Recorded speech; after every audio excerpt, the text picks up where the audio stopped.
Memasuki gerbang kehidupan di tahun baru ini tentunya ada harapan dan keinginan kita di tahun sebelumnya yang belum tercapai. Kembali bersama tamu spesial saya Pak Cahyokumolo, Mendagri Republik Indonesia. Kita sambung nih Pak. Saya kemarin ikut mendengar Bapak katakan di Universitas Negeri Jakarta masih ada 3 PR kita dalam bangsa ini. Ketiga PR ini 1, 2, dan 3 yang perlu kita benahi. Salah satunya adalah masalah internal atau masalah dalam negeri. Mungkin Bapak kalau tidak keberatan untuk menjelaskan kembali. Ya, sebagai Mendagri itu adalah poros pemerintahan ya, dari pusat sampai daerah, yang mana Bapak Jokowi menginginkan bagaimana membangun tata kelola hubungan antara pemerintah pusat dan daerah yang harus efektif, efisien, taat kepada hukum, mempercepat proses reformasi dan melayani publik dengan baik dalam upaya untuk memperkuat otonomi daerah. Nah, dari sini saya jabarkan hanya ada 2. Aparatur pemerintah, baik pusat maupun daerah, ke dalam meningkatkan kualitas sumber daya kita di semua sektor. Baik.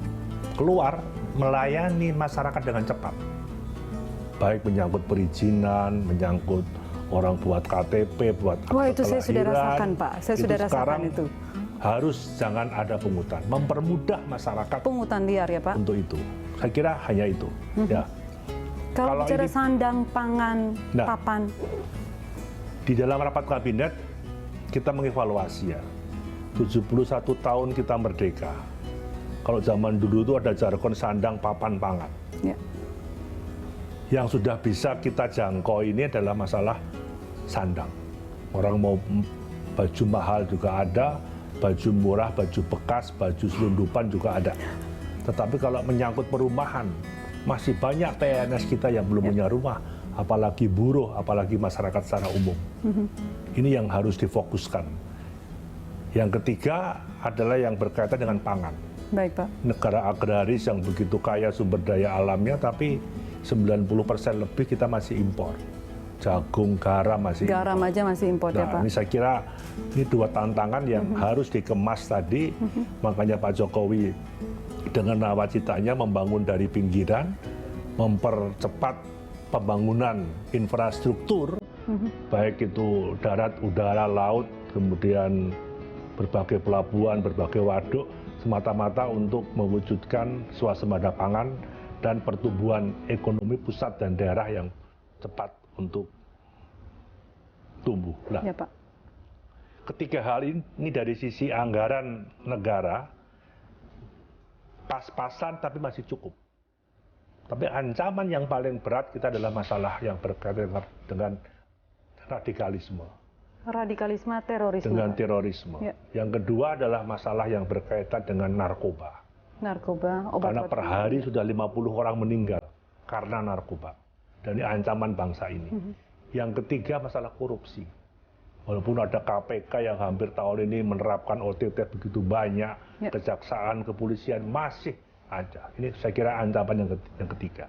Nah, saya sebagai orang pemerintah untuk mewujudkan pemerataan dan percepatan pembangunan untuk meningkatkan kesejahteraan rakyat, ya, kita masih memfokuskan pada bagaimana mengurangi angka kemiskinan. Kemudian yang kedua, mengurangi angka pengangguran. Sehingga lapangan pekerjaan harus terus kita tingkatkan, masalah-masalah pendidikan lebih kita fokuskan, dan yang ketiga masalah ketimpangan sosial. Kesenjangannya masih begitu luas ya Pak?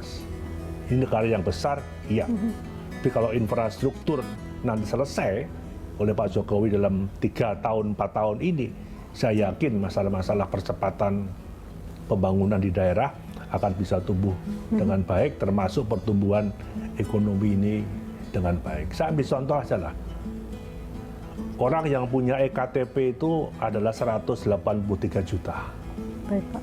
Dari situ 70%-nya itu wajib pajak. Mulai pengusaha besar sampai PNS. Tapi yang membayar pajak hanya 10%. Ya Pak.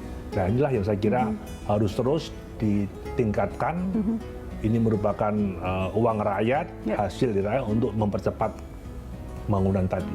Saya kira ini yang menjadi keinginan saya, keinginan teman-teman menteri, baik kepala daerah yang dipilih langsung, ada amanah, ada tanggung jawab untuk bagaimana mempercepat pemerataan pembangunan dengan meningkatkan konektivitas, meningkatkan sinergi, harus mempunyai inovasi, kemudian dalam kerangka tadi, supaya pertumbuhan ini tumbuh dengan baik, sehingga kesejahteraan rakyat akan bisa terwujud. Itu aja. Bapak juga pernah menyinggung tentang kebinekaan sebagai harga mati. Bapak melihat kebinekaan, kemajemukan, pluralisme di Indonesia, toleransi akhir-akhir ini seperti apa, Pak?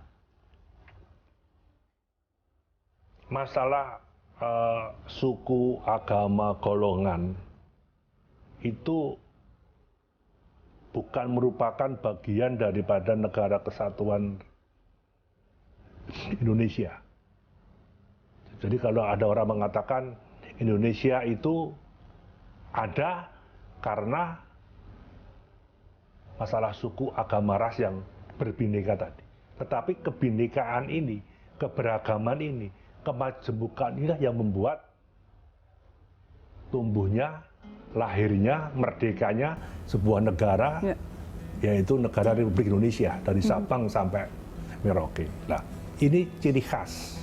Maka bagi saya, setiap kebijakan politik pembangunan, pemerintah pusat sampai daerah, sampai keluarga, nilai-nilai Pancasila itu harus dilaksanakan dengan baik.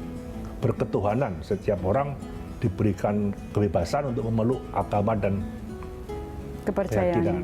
Masalah kemanusiaan, masalah persatuan, masalah musyawarah gotong royong, masalah keadilan sosial, ini juga harus tercermin dalam setiap proses pengambilan kebijakan. Menyusun anggaran, membuat undang-undang, membuat perda, membuat aturan, membuat kebijakan, harus dalam bingkai 5 sila tadi ini. Di samping itu, kalau negara ini mau tetap kuat, ya kuncinya di kemajemukan tadi. Negara yang berbineka ini, berpuluh-puluh ribu suku dan bahasa, dan pulau-pulau ini yang menyatukan itu adalah... Catatan saya ada 17.000 pulau lebih di Indonesia, ya, yang 13.000 lebih dengan itu juga bahasa, tadi kita suku. menghargai. Karena kalau tidak, banyak negara-negara di dunia lain pecah gara-gara agama, pecah gara-gara masalah etnis suku. Ya, Pak. Nah, ini kalau bisa terikat dengan baik, ini saya yakin kita akan tetap eksis. Nah, sekarang ini memang ada kecenderungan orang lupa bahwa kita punya ideologi Pancasila. Kita harus menghayati sila-sila yang ada. Kita hidup bermasyarakat yang mungkin berbeda agama, berbeda suku, berbeda golongan.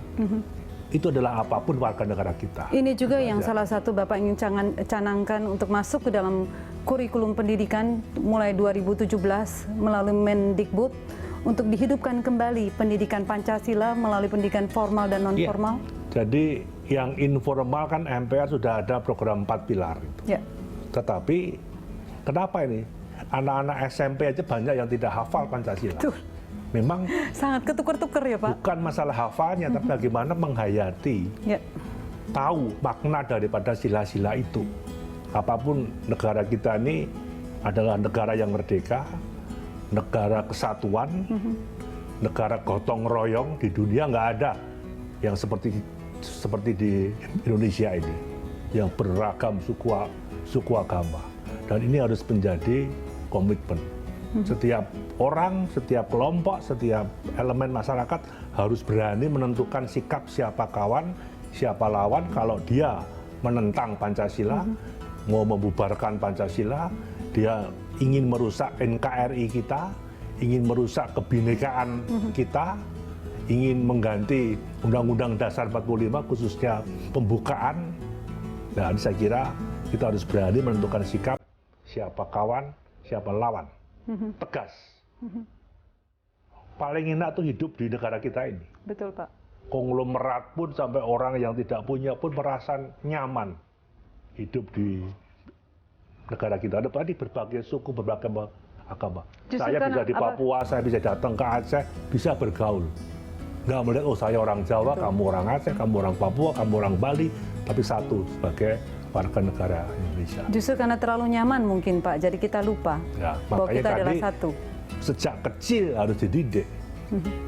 Kalau bisa, kami kalau di internal Kemendagri ya setiap Senin itu harus ada upacara bendera, ada pembacaan Pancasila. Akan Nyanyikan digalakan kembali Indonesia Pak, Raya. secara merata seperti zaman saya waktu kecil dulu Pak, upacara bendera itu setiap hari Senin kepada Senin. anak-anak di Nah, seluruh kami pelosok minta, Indonesia. sudah pernah dengan Mendiknas juga itu ada instruksi untuk sekolah juga sama. Sekolahnya sampai, Tanggapannya gimana Pak? oh bagus, positif. Karena selama ini kan hilang. Betul Pak. Mata pelajaran kewarganegaraan, mata pelajaran agama, budi pekerti kan nggak ada. Dan saya kira ini harus ditumbuhkan kembali. Setuju Pak. Kayak di negara-negara lain kan menghormati para pahlawannya. Dia harus tahu, dia harus hafal bagaimana perjuangan bangsa ini ke depan. Nah, Yang ini sebelumnya, harus ya. ditumbuhkan. Ini kunci kekuatan kita ini. Sama juga kalau ini harus ditingkatkan sampai ke tingkat yang paling bawah di RT, di RW. Kalau dulu setiap minggu ada gotong royong membersihkan selokan sama-sama, siskampling sama-sama. Ini kan untuk mengguyupkan, mengakrabkan warga sehingga bisa kita antisipasi kalau ada sarang-sarang narkoba, Ya, Pak. ada kelompok-kelompok radikal, bisa kita saling mengingatkan. Itu Baik Pak. bahaya. Baik, menarik sekali. Nanti kita sambung ke segmen keempat Pak Cahyokumolo. Kita akan minta bagaimana sih pesan kesan Bapak untuk 2016 dan harapan Ya. kita untuk bangsa ini 2017. Baik, pemirsa, kita akan kembali lagi setelah jeda berikut ini.